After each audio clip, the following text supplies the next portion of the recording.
has set the blueprint for player representation, the power of players, not just in the NBA, but if you look at now how that's evolved now with the power of players in football, for example, around Bosman rulings, all of these things, David Falk, through Michael Jordan, set in motion and set a blueprint for how sports is actually managed and run right now. So fundamentally, without Jordan, I don't think Nike is anywhere near the success it is right now. But I mean, I'm not sure what the figures are, but I'm pretty sure Jordan is certainly one of the top 5 richest black people in America from playing sports. In terms of the Jordan brand and the percentage of sales generated for Nike, I think the Jordan brand accounts for fiscal year 2019, close to 9% of the turnover was generated by the Jordan brand of all of Nike's turnovers. So absolutely, Nike is not at the level it is right now without the introduction of Michael Jordan and using that blueprint 100%. Into other sports and other individuals. But I would also add in a third party to the Nike and Jordan, and you touched upon it there, and I would say the NBA. Because the success of Nike, the success of Jordan, all that did was boost the NBA. And Simon, you're absolutely right. So 1992, and again, they touched on 1992, but in terms of the way the NBA has gone global, that all started with the Barcelona Olympics and the Dream Team in 1992. So actually, and a very clever commissioner, and then you had a commissioner. Completely. So there's a school of thought, and I don't have any insight. I don't have any level of genius, or whatever. To me, these things just don't happen by chance. There's a reason this is happening now, and I suspect it's one or two things: that there's a power move coming from Nike or Jordan, or he's moving in a different direction or something, or it might be as a result of the David Stern. Sadly passed away, and the fact that David Stern and David Falk were not they were enemies effectively, and the fact that David Stern is no longer there, possibly there's a close relationship with the current commissioner Adam Silver, but there's a reason why this documentary is out now. Now it was supposed to come out in conjunction with the NBA playoffs, but obviously COVID has put paid to that. So they brought it forward, but there's a reason why this documentary's come out. I don't know. I think there's something else coming. I don't see the conspiracy theory like you do, but what I do see, but what I'm saying there's something. There's plan. There's something coming. Yeah, there's and I think there was a whole load of discussion as well, because there'd been some interviews with Jordan as well, because. I've taken part in discussions, a lot of discussions at NBA events, and one of the big questions that you'll always get asked: who is the greatest of all time? Who is the GOAT? And Kobe would be thrown into the conversation, but it would always come down to LeBron and Jordan. And you'd always find that it would be fairly much split around those who knew about Jordan, those who'd seen Jordan, those who'd grown up, or you get the new era who grew up with LeBron and with Kobe. And I remember seeing an argument about a feature that Jordan was asked about that, and he was like very, very clever. He didn't commit either way. So I believe, as part of it, I think there's a combination of things. I think it's absolutely perfect timing with the COVID lockdown. So it's been great for Netflix. I mean, what this has done for Netflix is incredible. So it's a really good idea to release it now. And what it's done now is it's established Jordan with all of this new audience who only fairly much knew about LeBron and what LeBron was doing.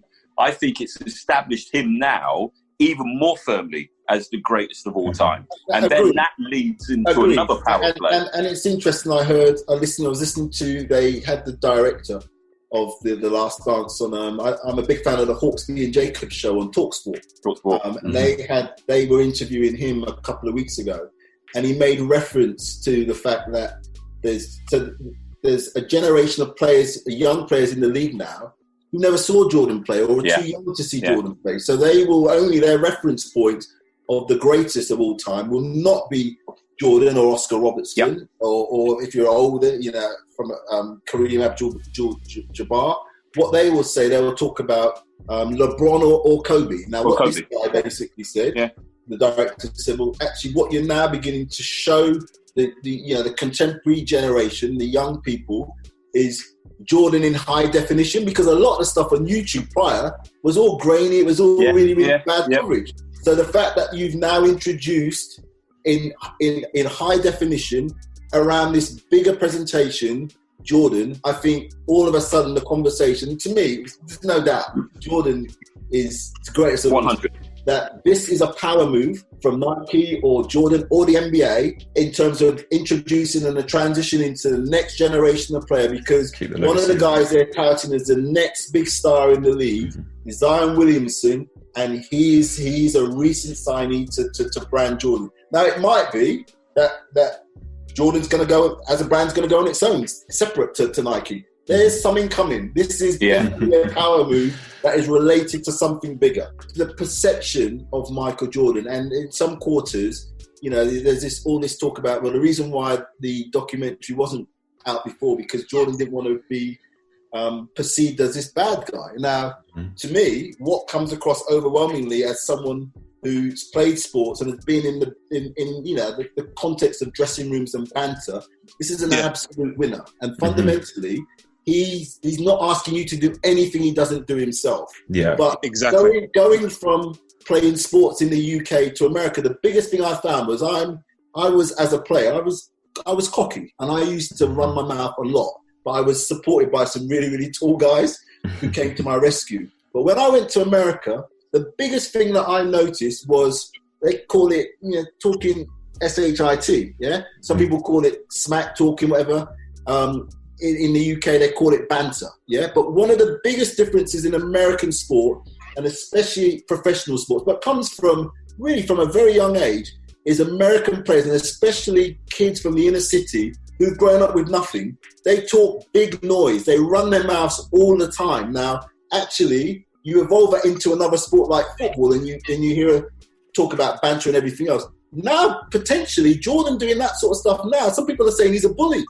But actually, you grow up in the culture of sports and you play in the changing room. To me, that is banter. That is the way he used to ride Scotty Burrell and the way he used to ride Jerry Krause. That, to me, is the best player in the league. Ultimately, he can talk big noise because he can back it up with his performances on the court. But in the modern era, some people say, mental toughness, and it's bullying. I don't know what you guys think about that, but that's something that's definitely come out in the program as well. I was just going to bring that into it. I was looking at how much of an alpha male he is, how much it's like, because you look at all the others you expect to be on a level, but he was the alpha male amongst all of them, and he's the one who, it comes across these bullies, comes across like, you're raising your standard, I want you to do this, I want you to do that. And from the last episode I saw, the last two, that was a bit, was like, okay, this is part of a story and the myth of Jordan, because he's kind of has this iconic God status, and I was like, wasn't aware of that.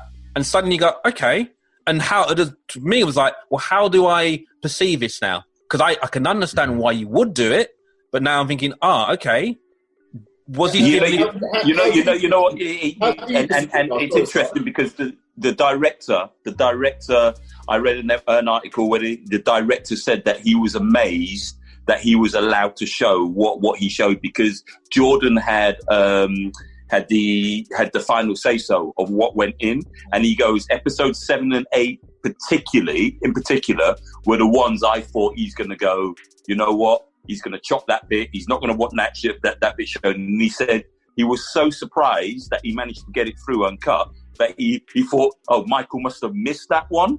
But he must not have seen that. But for me, I mean, again, there were a couple of key points, right? So you look at some of the players that he used to ride. They'll go, did I like him all the time? No. But was he the best teammate I ever had? Yes. Because he made me better at what I was. There was James Worthy. Now, James Worthy, when he went into university with Michael Jordan, was touted as being this, again, the next superstar. I mean, he joined University of North Carolina around the same time as Jordan. And I remember James Worthy said, I remember when we arrived at university, I was better than Jordan. for about 3 weeks. Yeah. Because Michael arrived, knew everybody was talking about him, and was like, no, you're not going to be better than me. And that just drove him on. And you see all the things about how he'd make things up just to inspire him. Yeah, just almost to get into his own head, like to give him that extra percentage. The point I make is that as someone who's grown up in sports and played sports to a high level, that to me that's standard. I'm not offended by that. That is part of basketball, of playing sports, but certainly playing American sports, talking noise is absolutely standard. Yeah. But if you're a non-basketball person and you're watching that documentary and you're looking at Jordan, you're like, he's not a nice guy. Yeah. I know that's because I've heard people saying that, and I'm like, no. At the end of the day, that's you. Obviously, he's a winner. It's that competitive drive, isn't it? You have to have that.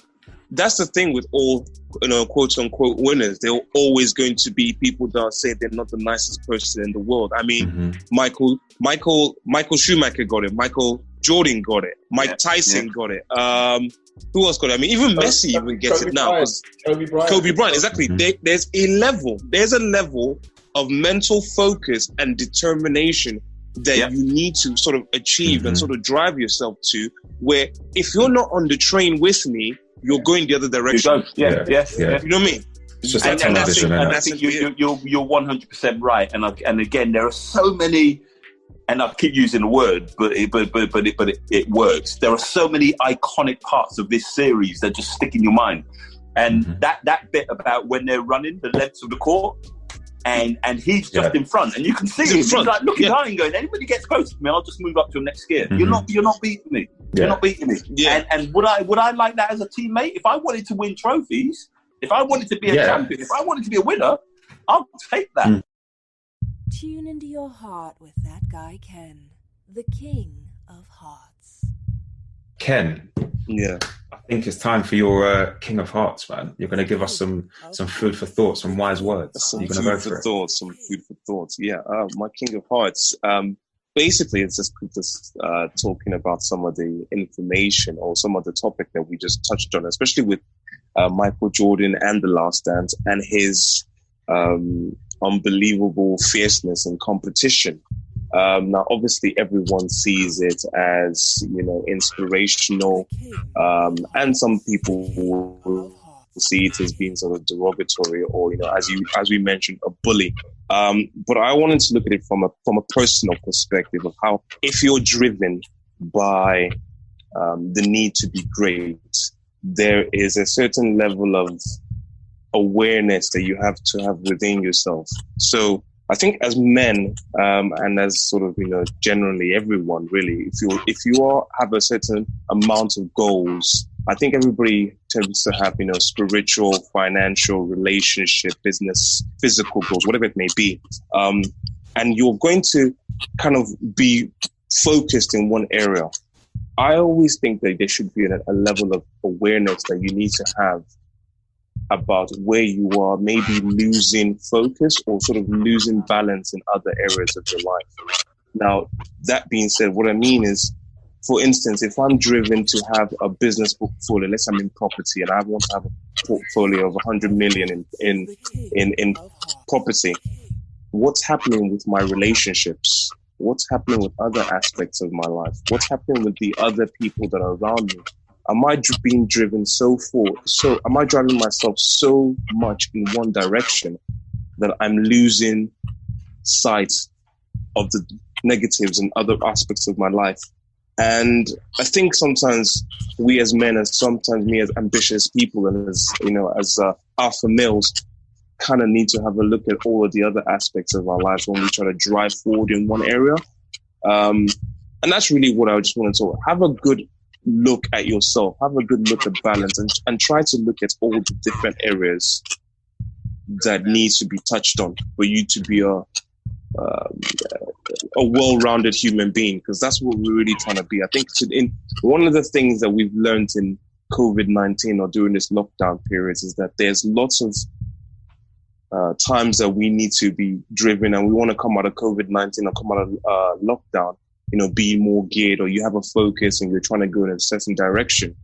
But one of the things I've learned through lockdown is I need to have a lot more balance. I need to look at my relationships. I need to look at my